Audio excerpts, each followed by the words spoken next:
যখন আমরা সাধু সঙ্গ করতে করতে সাধুদের কৃপা যখন আমাদের মধ্যে প্রবেশ করে, তখন গুরু কৃপার জন্য আমরা ধাবিত হই যে গুরু ছাড়ি গোবিন্দ ভজে, সে জীব নরকে মজে। অতএব গুরুচরণ আশ্রয় করতে হবে। তখন গুরু কোথায় পাবো, কি করব? যে যেমন ভাবে করেন ভগবানকে তার মনের কথা দ্বারা গুরুকে চরণ করতে হয়। তখন গুরুচরণ আশ্রয় করে গুরু যে কথাগুলো বলেন সেই গুরুদেবের কথা নিয়ে জীবনযাপন আমাদের কি করতে হয়, জীবনযাপন করতে হয়। হরে কৃষ্ণ।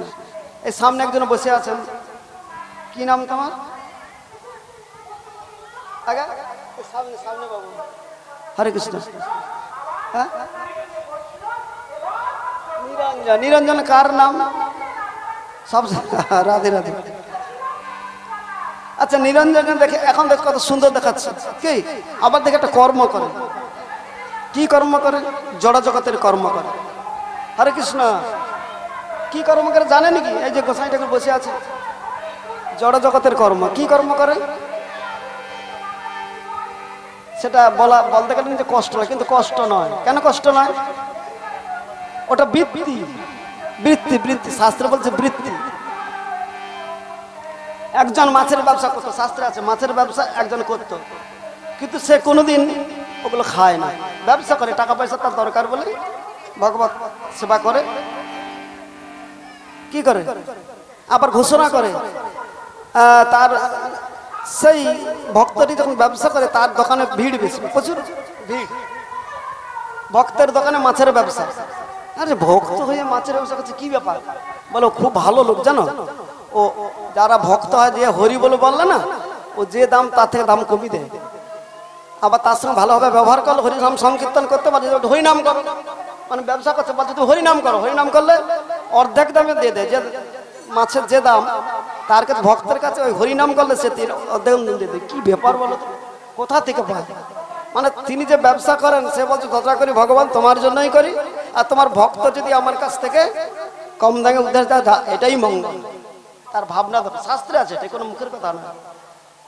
এখন দেখলেন কিছুদিন চিন্তা করলেন, গুজু গুজু করলেন, আর সবাই একটা হিংসা এসে গেল যে ওই ভদ্রলোক আমাদের দোকানে সেরকম একটা ভিড় টিড় নাই, ওই দোকানে যত রাজ্যের খদ্দের বলে দোকানদার কতটা বেলা ইটা খুলে, তার আগে যারা খদ্দের আছে তারা ঠিক যখন দোকান খুলবে আসবে তখনই খদ্দারে লাইন লেগে যায়। হরে কৃষ্ণ।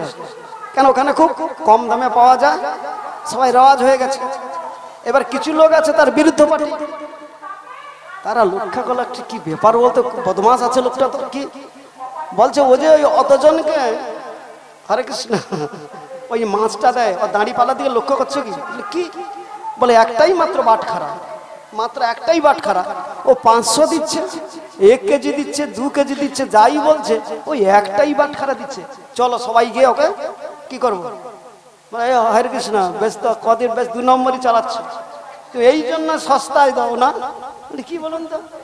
বলে তুমি ওই বাটখারাটা তোমার 1 কেজি 500, 2 কেজি, কি ব্যাপার? তুমি চালাই কত জায়গা পাবে?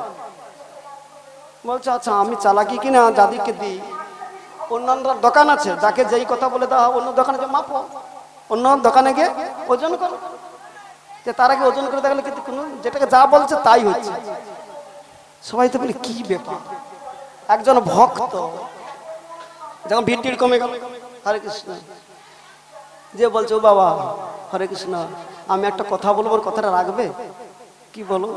বলছে তোমার ওই যে বাটখারা তুমি আমাকে দেবে, তোমার 50 থেকে আরম্ভ করে যত বাটখারা যে সাইজের আমি সব কিনে দেবো। বলছে দেখুন আমার একটা বাটখারাতে সব হয়ে যায়, তো আমি অতগুলো বাটখারা বইতে যাবো কেন? বলে দেখো বাপু এখনকার দিনে মানুষ তো সবাই সব বুঝেনি, এই একটু আগে কত গন্ডগোল হলো, অত বাটখারা নিয়ে তোমার ওই বাটখারাটা আমাকে দাও না। হরে কৃষ্ণ।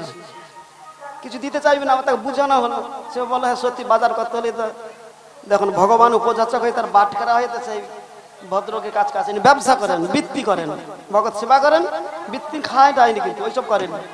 ব্যবসা করছে কিসের জন্য? বৃত্তি করার জন্য, পয়সা দরকার তো। এখন রাজি হয়ে গেল আর ওই বাটখারাটা নিয়ে চলে গেল। কিন্তু বাটখারা যিনি তিনি হচ্ছেন ভগবান শালগ্রাম শিলা। হরে কৃষ্ণ। শালগ্রাম শিলা রাত্রে স্বপন হচ্ছে, হরে কৃষ্ণ বলছে তুমি যার জিনিস তার কাছে দিয়ে এসো, আমি তোমার কাছে থাকতে চাই না। বলছে না না প্রভু, আমি তোমাকে চিনতে পেরেছি প্রভু, আমি তোমাকে কিন্তু আর আমি ছাড়া আমি তোমার সেবা করবো, আমি এতদিন খুঁজছিল তোমাকে পেয়ে গেছি। বলছে দেখে তোমার ক্ষতি হবে, তুই বুঝো না কেন? বলছে না না ক্ষতি কি, তোমাকে, তুমি জগতের মালিক, তোমাকে যদি আমি পেয়ে গেছি আর আমার দ্বিতীয় ক্ষতি কি আছে? এবার পরীক্ষা হলো, পরীক্ষা দিতে হয়। ভগবত ভজনের অনেক পরীক্ষা আছে, এই পরীক্ষা যেমন চলছে, আগামী বছর সুষ্ঠু, এই বছর দেখলাম উপাসের প্রতিধ্বনি একই সঙ্গে চলছে। কি মানুষের চঞ্চলতা, ভিড়, নানা রকম, যাই হোক এইসব হবে। কলিযুগে ধর্ম সংকুচিত। তাহলে সেই যে ভক্ত ভগবানকে নিয়ে তার সেবা পূজা, তার মন ভগবানের সমর্পণ করলো, কিন্তু ভগবান তাকে পরীক্ষা করার জন্য কি করলেন, তার ঘরে গরু চাষ ছিল, গরু মরে গেল, গাভী গরু, ওখানটা গরু আছে না, দেখছেন না, মরে গেল। বলছে কি ব্যাপার, দেখছে তো কত বিপদ হচ্ছে। হোক, কোনো ব্যাপার না। এবার তার পুত্র ছিল, পুত্রও মরে গেল। হরে কৃষ্ণ। কি ও তোমার এখন কোনো ঘুম ভাঙেনি, আমাকে ফেরত দিয়ে দাও, যার কাছে এনেছিলে তাকেই দিয়ে দাও। বলছে না না আমি দেব না। তার নিজে যে স্ত্রী ছিল, যে সহযোগিতা করত কৃষ্ণ ভজনের, যিনি সহযোগিতা করেন, তিনিও মারা গেলেন। আচ্ছা, এই যে কৃষ্ণ ভজনের এইসব কথা আমরা শুনি, এরকম আমাদের গৃহে যদি একটু কোনো কষ্ট ভগবান আমাদেরকে দেয়, আমরা কি ভগবানের ভজন পথে ঠিক থাকতে পারবো কি? এত সহজ কথা মুখে বলা যায়, কিন্তু করাটা খুব কঠিনতর ব্যাপার। এবার ভগবান বলছে তুই এখনো সময় আছে, আমাকে দিয়ে আয়। বলছে না প্রভু, তো সব হারাবি। বলছে ঠিক আছে।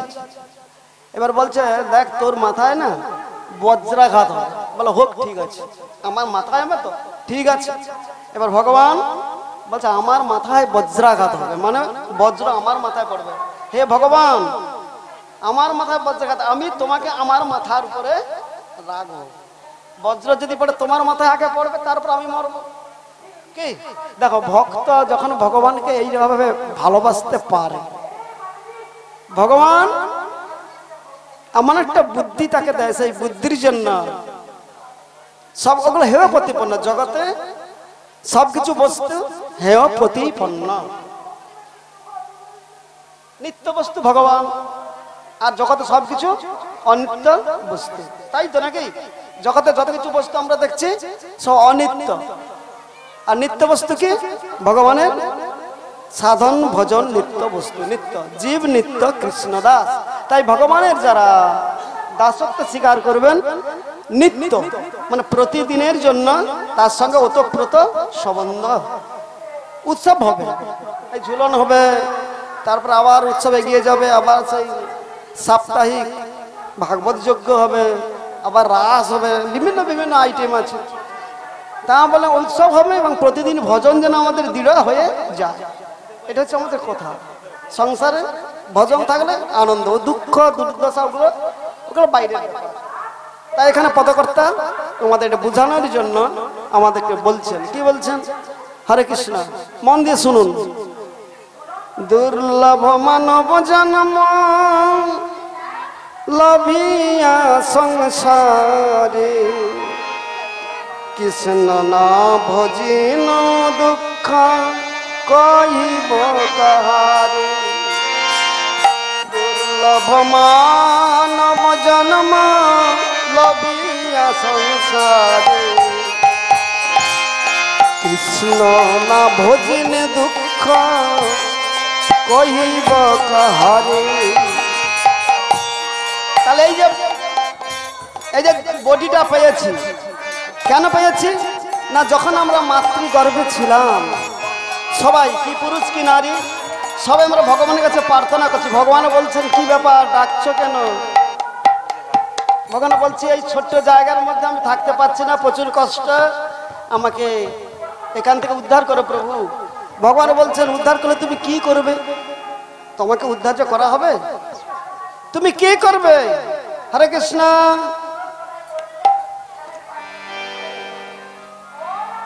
কি করবে?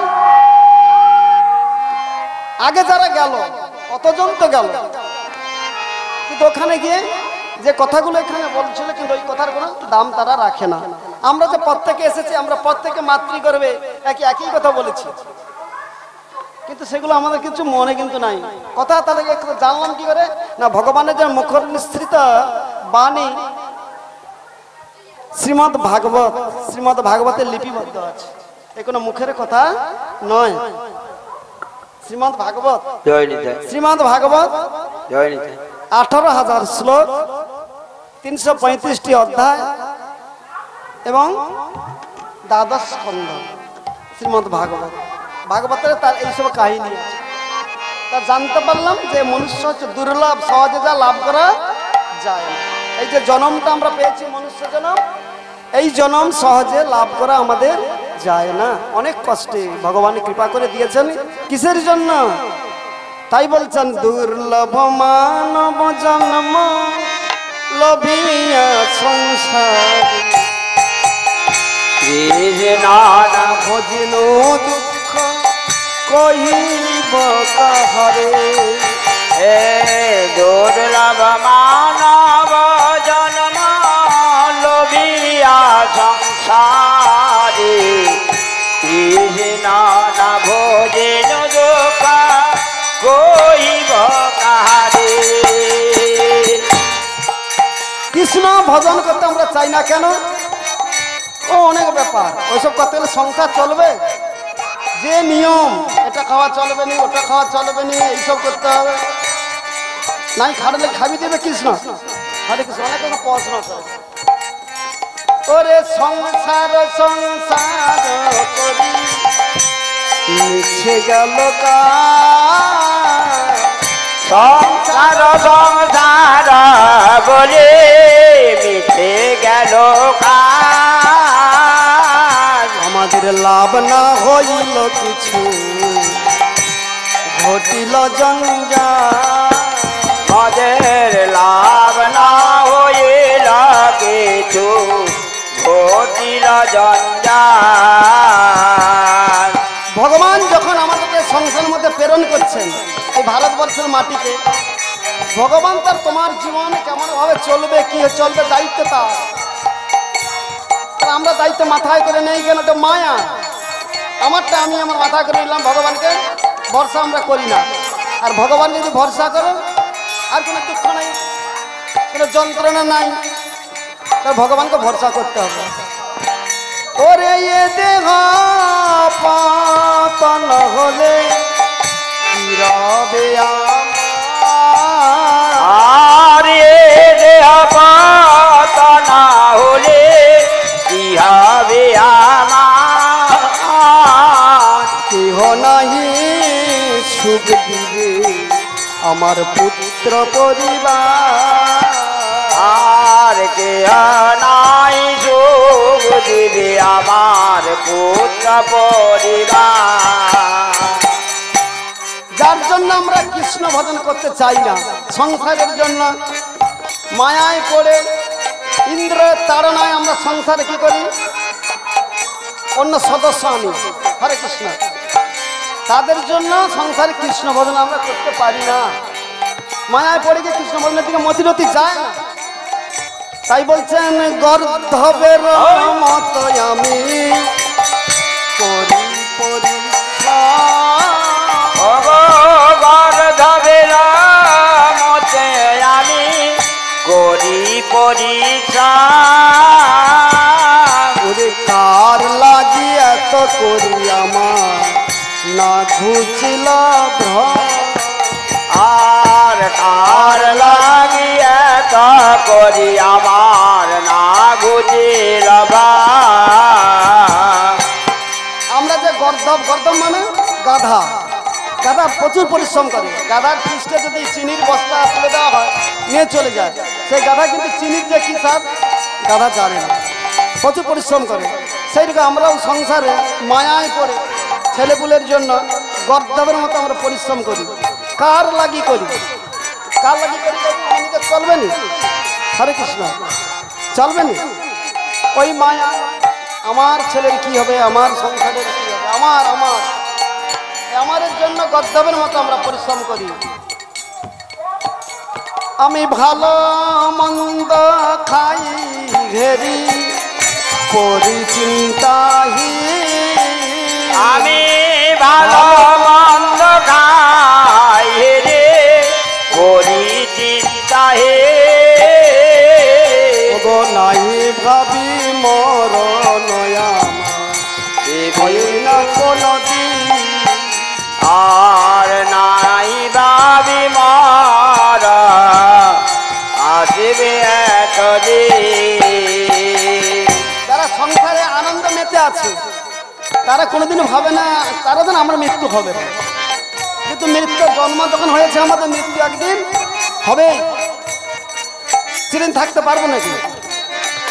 চেয়ারে সবসময় সমান আমাদের বসে আছে, সময় হলে আরে কিছু কখন যাবে কেউ আমরা জানতে পারি না।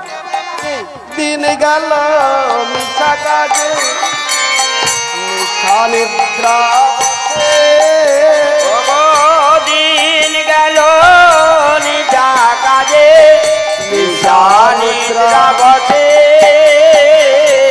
নাই ভাবি মরণ কটে আছে বসে আর নাই ভাবি মারানি কটে আছে বসে। আমাদের দিন কি যে মিছে কাজে যায়, দিনের বেলা কি হয় যে কাজগুলো করা হয় শাস্ত্রকার বলছেন, বেদ থেকে বলছেন যে কাজগুলো আমরা মানুষ করে মিছা কাজ। কি কাজ? ভগবানের কাজ বাদ দিয়ে যেসব কাজ করা হয় ওই কাজগুলো হচ্ছে কি কাজ? মায়ার কাজ। ভগবানের যে দৈবিক যে গুণময়ী মায়া, সে মায়ায় পড়ে আমরা ওই কাজগুলো করি। যে কাজ করার জন্য আলোচনা নাম যেতা ভুবন ভরা অযোধ্যার রাম সেত নদীয়ার গোরা আলোচনা নাম যেটা ভুবন ভরা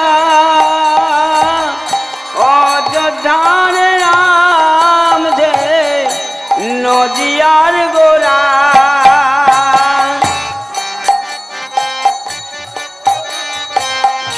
তাহলে তিনি হচ্ছেন অযোধ্যার কে? রাম। আর নদিয়ার গোরা তিনি ভগবান। ভগবান তিনি এত হয়ে জগতে কেন এলেন? আমাদের মতো ত্রিতাপ জ্বালা দগ্ধ মানুষের জন্য ভগবান কৃপা করে জগতে নাম বস্তু নিয়ে এলেন। কলিযুগের মানুষ আমরা ভগবানের নাম করতে পারো কিন্তু অন্য কিছু করতে পারো সে ক্ষমতা আমাদের নাই। যা যা করতে পারো শুধু নামটা আমরা করতে পারি। সেই নাম আবার কিভাবে করতে হবে? ভক্তির সঙ্গে প্রেমের সঙ্গে নামটা করলে কি করে করবো? তাহলে গুরুচরণ আশ্রয় আমাদের করতে হবে।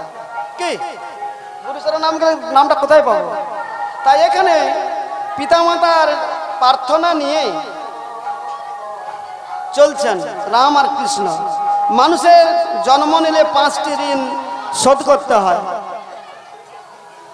5টা ঋণ আমাদের থাকে। কি ঋণ? মাতৃঋণ, পিতৃঋণ, দেবঋণ, ঋষি ঋণ, রাজা ঋণ। এই সব ঋণ আছে। এই ঋণগুলো শোধ হয়। কি করে শোধ হয়? না কোনো সন্তান যদি কৃষ্ণ ভক্ত হয়ে যায়, কোনো সন্তান কোনো কারণে ভগবত ইচ্ছা পূর্বজনের স্বীকৃতির ফলে যদি সে ভক্ত হয়ে যেতে পারে, কৃষ্ণদাস হয়ে যায়, তখনই কেবল তার ঋণগুলো পরিশোধ হয়ে যায়। শুধু পরিশোধ না, সে সন্তান 14 পুরুষকে উদ্ধার করবার ক্ষমতা রাখে। ভক্তের মতো ভক্ত হবে, তাহলে তোমার দ্বারা অনেক জগতে কাজ হবে। আর যদি বদমাশি করে লোকে ছিচি করবে গড় গরিদের বৈষ্ণব, তাহলে কি করতে? যেসব নিয়ম সেই নিয়ম মেনে জীবনযাপন করতে হবে। কি তাই বলছেন কুলং পবিত্রং জননী কিতার্থা বসুন্ধরা বসতিশ্চ শ্রেয় ধন্যা যে সাংতে সাংকুলে বৈষ্ণব নাবধ্যায়ম। তাই পিতামাতাকে শ্রদ্ধা ভক্তি করতে হয়। লোক শিক্ষক ভগবান শ্রীকৃষ্ণ সেটাই করলেন। হরে কৃষ্ণ। আচ্ছা, বৈষ্ণব যদি হয়ে যেতে হয়, ভক্ত যদি হয়ে যেতে হয়, ঘরে যদি পিতামাতা থাকে, ঘর পিতামাতা আছে তো, তুমি উড়ে চলে আসছো না কেন? এত বড় কথাতে গেলে তাদের সেবা করতে হবে। বৈষ্ণব ভক্ত হবে, পিতামাতা খেতে দেবেনি, তাতে ভগবান কিন্তু সন্তুষ্ট না। যত তুমি তিলক কাটার নাম করো হবে নি। রাধে রাধে। পিতামাতার সেবা করতে হবে, পিতামাতার সেবা ছাড়া ভগবান তিনি সন্তুষ্ট নয়। তাই যখন পিতামাতার কাছে অনুমতি নিলেন যে গুরুগৃহে যাবেন, এই কথা শুনে দেবকী মাথায় বজ্রাঘাত পড়ল। তিনি বললেন, ওরে বাবা, অমন করে তোমরা দুঃখ দিও না, জীবনে অনেক দুঃখ যন্ত্রণা সহ্য করেছি, তোমরা দেখো আজ আমার জীবনে পিতামাতার আদেশ না নিয়ে, অনুমতি না নিয়ে, আশীর্বাদ না নিয়ে কখনো কোনো সন্তান কর্মে সিদ্ধি লাভ করতে পারে না। পিতামাতার আশীর্বাদ প্রয়োজন, তার কাছে আশীর্বাদ নিয়ে কোনো কর্ম করতে গেলে সে কাজে কিন্তু তোমার কোনো কি হবে, উন্নতি হবে না। তবে শাস্ত্র কথা যদি মানতে হয় তাহলে বলি, মাতা পুত্রকে মূর্খ করে রাখতে নেই। পিতামাতার উচিত সকল সন্তানকে বিদ্যা শিক্ষা দিয়ে যথাযথ পথ দেখিয়ে দেওয়া, আর সেই পথ জানতে গেলে মাতা বিদ্যার প্রয়োজন। কেননা বিদ্যা ব্যতীত সত্য মিথ্যা জানা যায় না। বিদ্যা ব্যতীত সত্য মিথ্যা জানা যায় কি? যায় না। হরে কৃষ্ণ। তখনই ভগবান অনেক কথা বললেন। তখন ভক্ত কোনো সংসারের মায়ায় পড়ে গিয়ে আর কোনো পথ খুঁজে পায় না, মানে মায়ার যে ব্যাপার সব বুঝে সব কিছু, তবুও তাকে ধরে কি। তখনই বসে বসে ভগবানের চরণে তার মনের কথাটা সে জানায়। কি জানায়? কীর্তন হোক, বসে আসার কথা হবে তো নাকি? হ্যাঁ। অগ ভুলিয়া তোমারে সংসারে আসিয়া, আমি পেয়ে না বিধ ব্যথা। अरे भूलिया तुम्हारे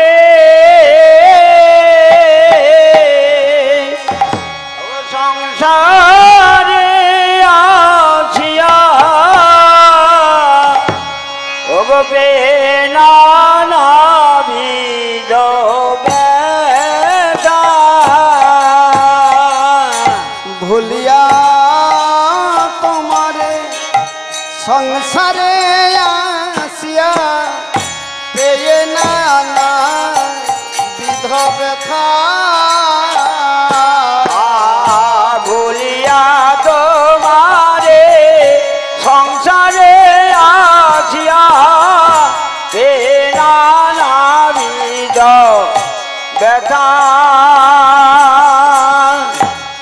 তাহলে এই যে সংসার, এমন পৃথিবীর মধ্যে কোনো মানুষ নেই তিনি ব্যথা পায় না। সে রাষ্ট্রপতি হতে পারেন, প্রধানমন্ত্রী হতে পারেন, মুখ্যমন্ত্রী হতে পারেন, জেলা শাসক হতে পারেন, সবাইকে যন্ত্রণা পেতে হবে। এখানে জগতের দুঃখের কারাগার। হরে কৃষ্ণ। এই জগৎটা দুঃখময়, এখানে এলে তোমাকে দুঃখ পেতেই হবে।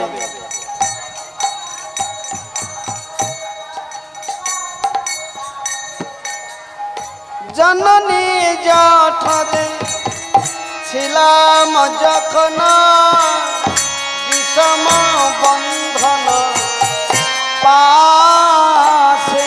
ওগো জননী জঠরে ছিলাম যখন বিষম বন্ধন পাশে। একবার প্রভু দেখা দিয়া মোরে বঞ্চিলে এদিন দাসে। আরে একবার প্রভু দেখা দিয়া মোরে বঞ্চিল এদিন দাসে। তাহলে ভগবানের সঙ্গে কোথায় দেখা হয়েছিল? মাতৃগর্ভে আমাদের দেখা হয়েছিল কি? তাহলে এই জগতে এলাম আর ভগবানের সঙ্গে আমরা দেখা পাই নাই, সব ভুলে গেলাম। আমার জন্ম হইল পরি মায়া জালে, আমার না হইল জ্ঞান লব। আমার জন্ম হইল পরিমায়া জলে, না হইল জ্ঞান লব। জননী স্নেহেতে ভুলিয়া সংসার লাগিল ভালো জনক জননী যেতে বলিয়া আমার সংসার লাগিল ভালো। মানে জনক জননী মানে পিতা মাতা, তার স্নেহ কত আদর, সংসার ভালো লেগে গেল। আদরের ছেলে স্বজনের কোলে আমি হাসিয়া কাটানুকা। ওই না আদরের ছেলে স্বজনের কোলে হাসিয়া কাটানো কালো। আমাদের যে জীবন তাহলে কৃষ্ণ ভজনের দিকে যাচ্ছে না, এইভাবে জীবনটা চলে যাচ্ছে, সে সুযোগ আসছে না জীবনে। তারপরে কি হলো? ক্রমে দিনে দিনে বালক হইয়া খেলিনু বালক সহ। আর ক্রমে দিনে দিনে বালক হইয়া ফেলিল বালক আর কিছু দিনে আমার জ্ঞান উপাজিলা। আর কিছু দিনে আমার জ্ঞান উপার দিল। আমি পাঠ পড়ি রহ, পাঠ পড়ি অহরহ। ওই না আর কিছু দিনে জ্ঞান উপার দিলে পাঠ পড়িয়া পাঠ পড়িয়া বিদ্যার গৌরবে ভ্রমি দেশে দেশে অর্থ উপার্জন করি।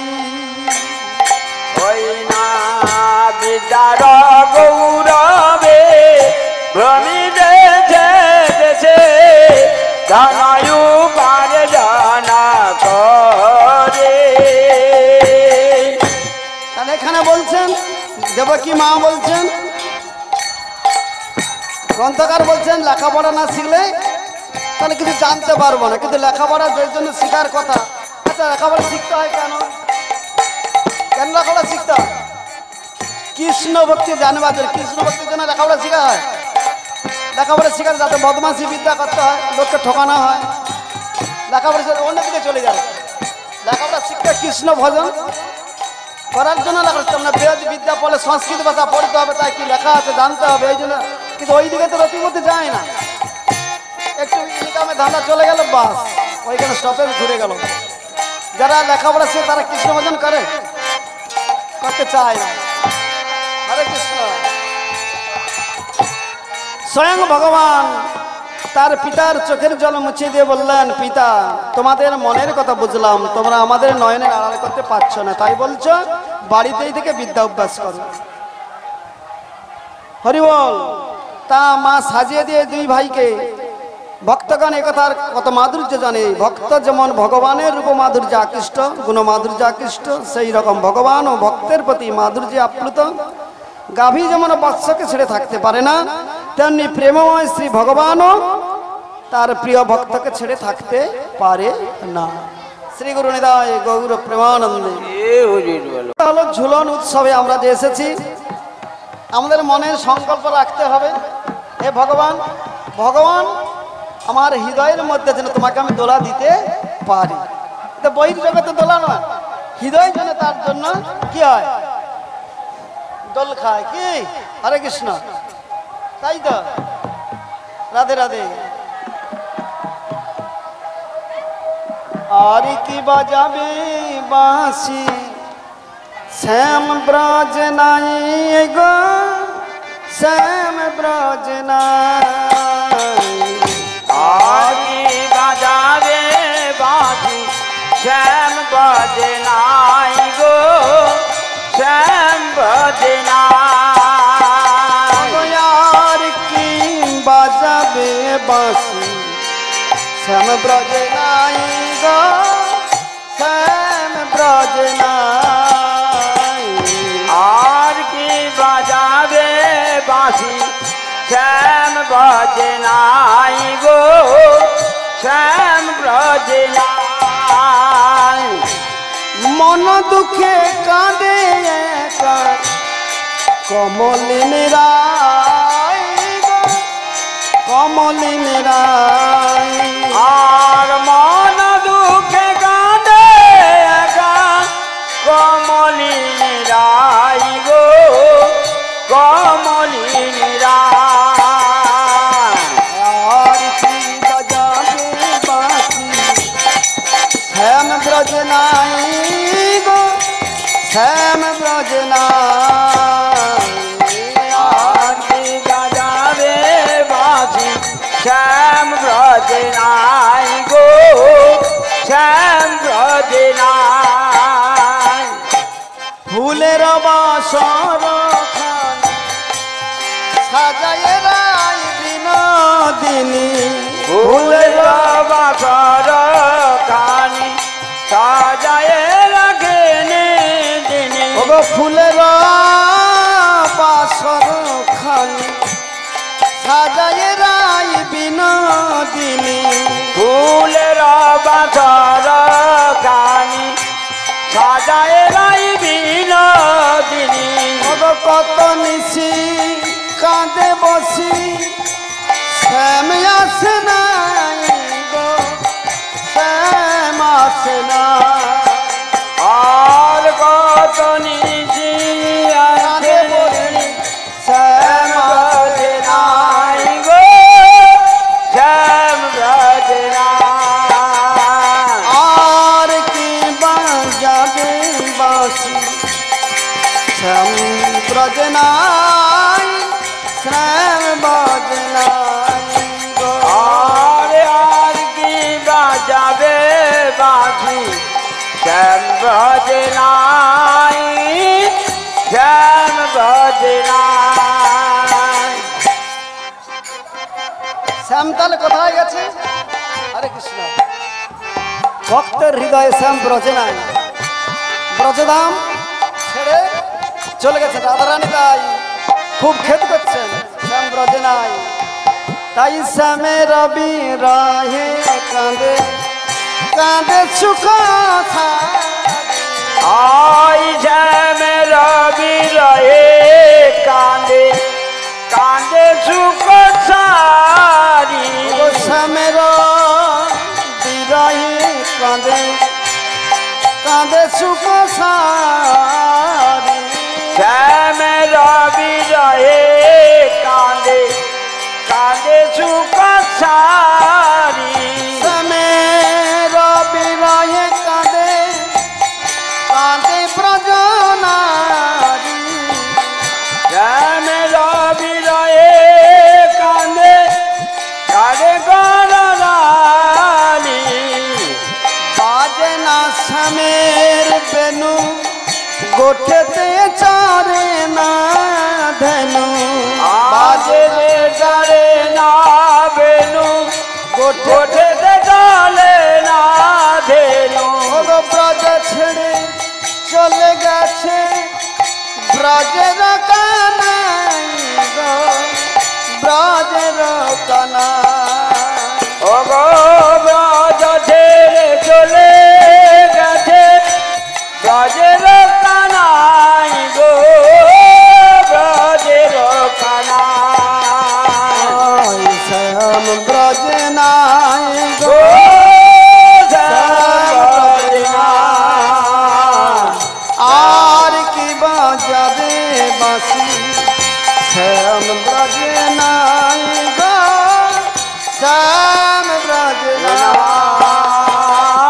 মন দুঃখে কাঁদে একা কমলিনী রাই গো কমলিনী রাই মন দুঃখে কাঁদে একা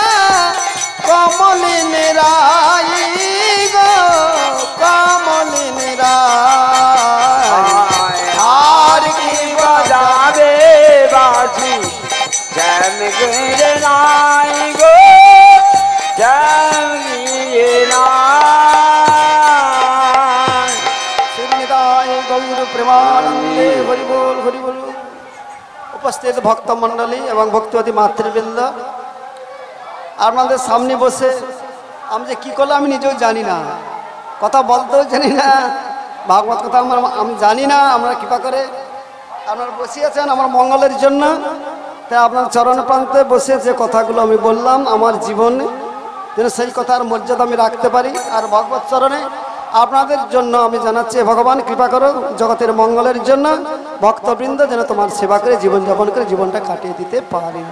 শ্রোতাং শ্রোতাং নিত্যং গীতাং গীতাং মদা চিন্ততাং চিন্ততাং শ্রীমদ ভাগবতম।